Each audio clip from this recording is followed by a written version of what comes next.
Good evening and welcome to episode 30, Secrets of the Obvious, the last episode for the year, or possibly the last episode ever.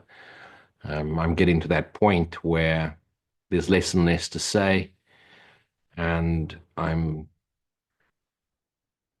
just time to go quiet. I'm going to take a break, and if I do restart, it will be in February next year. So let's shoot right away. Question one.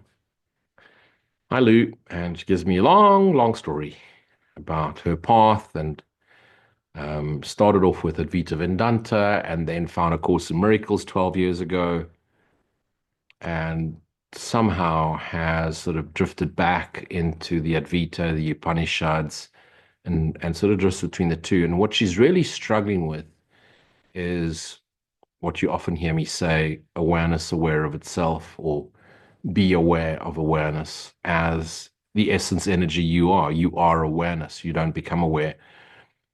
But she puts here in inverted commas, will you guide me on how to become aware of awareness? Now, that's a fairly simple answer and a very simple process. It's just go be still. Take a deep breath, go quiet, center, and become aware that you are aware.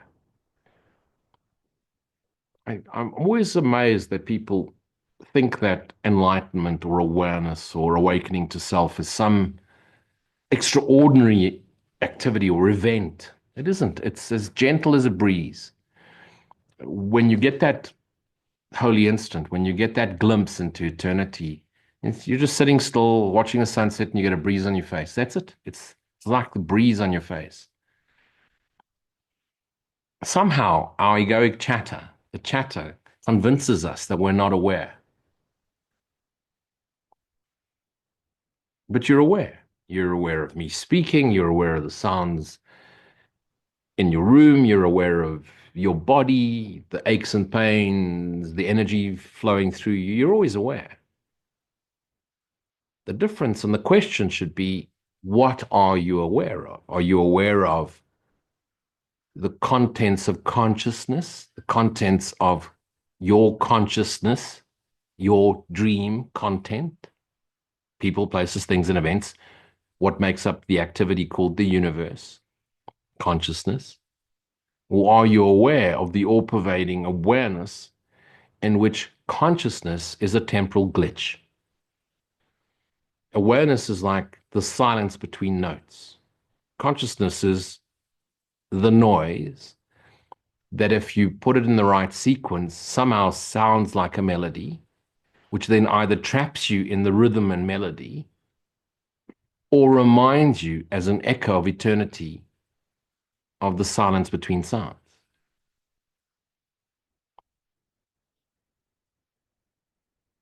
You're aware you're a person. You're aware of your hopes, your dreams, your failed expectations. You're aware. And sometimes you're aware of this all pervading presence around you, especially when you're quiet in prayer, in meditation, perhaps in a circle, perhaps with others of like minded disposition. But awareness is that which is aware. So when you're aware of your hand, your body, the world, that's awareness flowing through the activities of consciousness. But the awareness is always there. That's why there's nothing to gain. Enlightenment is not something to gain. The atonement is not something the individual body mind achieves. Atonement, at one-ment, is the collective mind awakening to itself. You've heard me say this 1,000,000 times before. Slight exaggeration for effect, maybe only a billion. You, as an individual, don't awaken. We collectively, as the dreamer that dreams this dream called the universe, we, the dreamer, the Son, capital S, Son of God, awakens to his Christhood, his true mind, his true right mindedness, his awareness of awareness, being awareness itself. And what is awareness? It's the life force, it's the presence, present moment awareness. It's the all encompassing presence of God's presence. It's the essence of what you are. I can't guide you on how to be aware. You simply remember you are awareness itself. It's just a matter of illusion, time, space, time. When every single fracture of our one dreaming self, capital S self, Son of God self, dissolves into awareness. Don't be in a hurry. While you still have activities to do, things to do, places to go, a calling, a desire for something. The all-encompassing awareness, which is what you are, will seem to elude you until you've burnt out all desire. When you no longer need to detach or attach to the world. When you're completely non-attached to what is, to any expectation, to any dream, to any hope, just the realization. You chop wood, go to work, you fetch water, you do your activities, you feed the kids, you play out your honorable duty to others and to self. And don't be in a hurry, because collectively we are awakening. In actual fact, we have awoken. We're looking upon our dream from the end point. And because we haven't fully, collectively forgiven ourselves for dreaming up this mess, it seems like it's still happening. It's over. You are awareness. You don't become aware of awareness. You are awareness, aware of yourself, itself, the life force, God. Atman is Brahman, Christ is God. Don't be in a hurry. Don't denounce the world. Don't denounce the activities. Don't denounce the calling, the feelings, the emotions, the thoughts. Be aware that the primordial essence of what you are is always silently still, all-pervading awareness. That which plays, with that which engages, that which gets triggered, that which practices forgiveness, that which practices gratitude, that which tries to abide in silent stillness as present moment awareness, that's playing out. The script is written. Take all the pressure off. Stop listening to teachers, gurus. Stop reading the ancient texts. Be present, be grateful, be vigilant. If you're triggered, practice forgiveness, practice self-inquiry. To whom does this appear? What am I? And you don't choose to remember awareness, and awareness is instantly there. You willingly allow it to come to you. And when you're ready, and you'll know when you are, you won't be second guessing yourself. It chooses you, for it is you.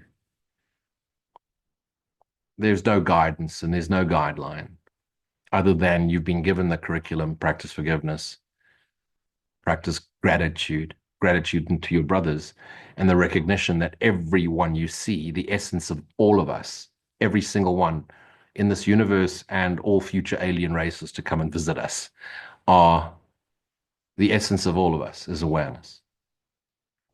I hope that gives you clarity. Just be patient. Awareness is patient. Love is patient. Awareness and love, synonymous. Same, two words for the same essence energy we all are. Self-awareness, patience, love, God, source energy, Christ mind.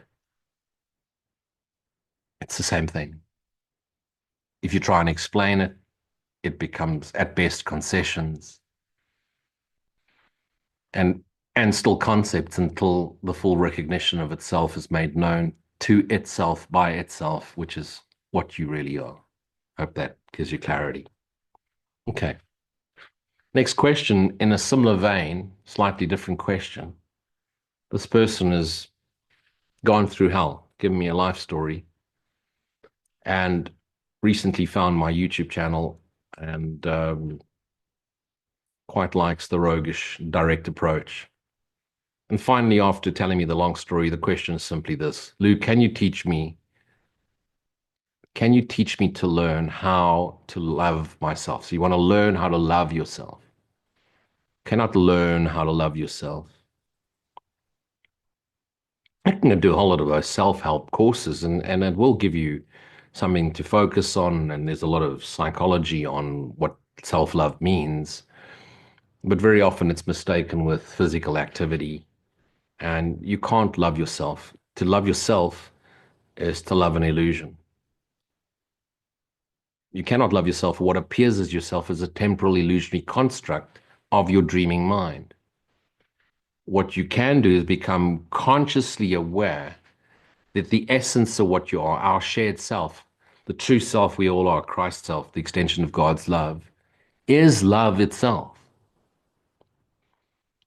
And so if you focus inwards on that spark, on that source energy, on the heart center, the essence, the void, the flow, if you focus on that, you recognize that is love itself.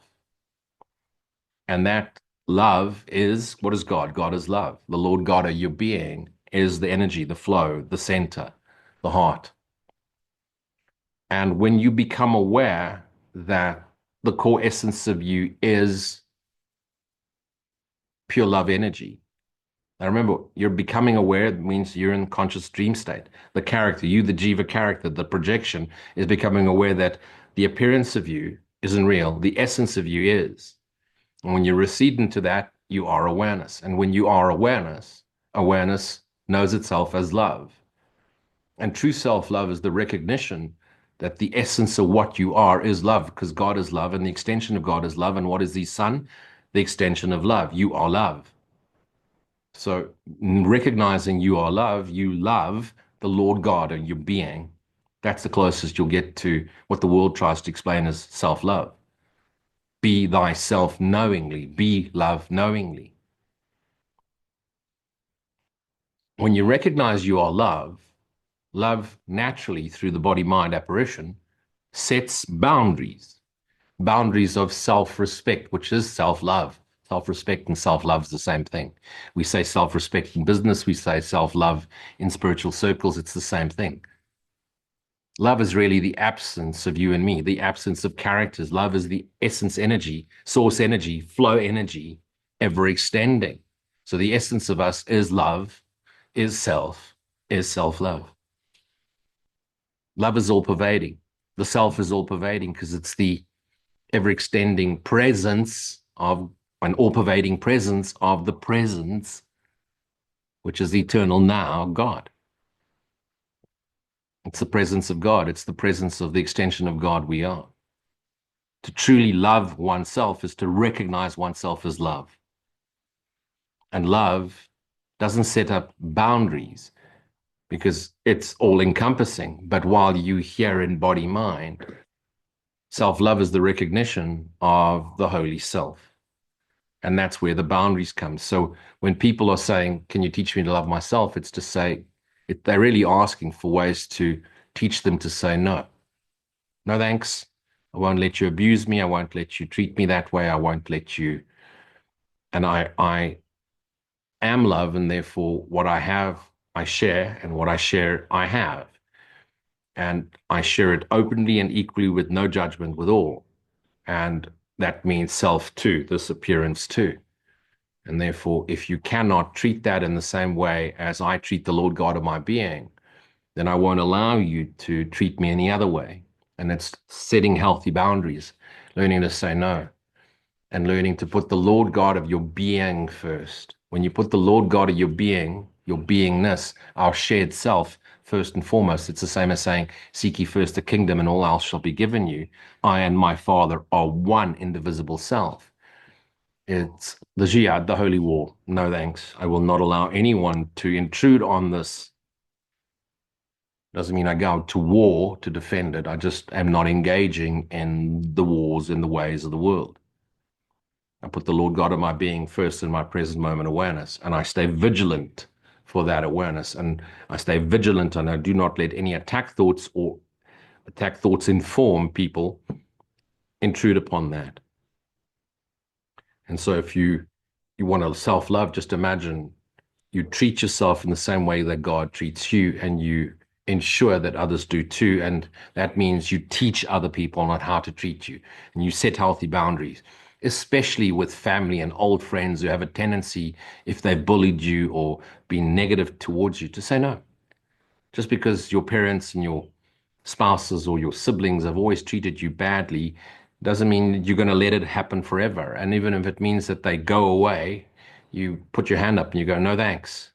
And especially this time of the year, people dread Christmas parties and dinners and Christmas lunches. Why? Because this is when all the bullies in the family come out, all the self-righteous fucks come out, all the condescending Christians come out, all the self-righteous holy men come out and have something to say. And you just go, no, thanks. I'm really not interested in what you have to say. I'm not going to let you bully me. And if you want to discuss religion or politics, I'm not interested. The answer is simply no. And you need to learn to say no with authority and conviction. Because when you speak with conviction and authority, people listen. And if they continue, go, well, I'm going to remove myself from this, even if it means I never have to see you again, even if it means your blood, because blood means nothing, because blood is still space-time matter. Spirit is eternal.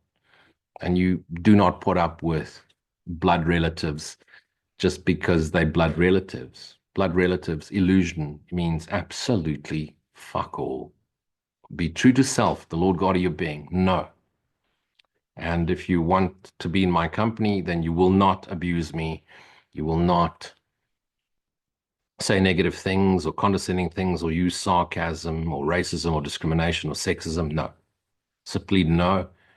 And get up and walk away. Unless they're at your house, in which case have a spiky baseball bat. Self-love sometimes comes in a double-handed Jesus backhand. Hope that gives you clarity. Be true to self. Be true to the Lord God of your being. Have a most blessed and wonderful year. Thank you for sharing your time and thank you for sending me your questions. Be well, be present, be the love you are. Blessings.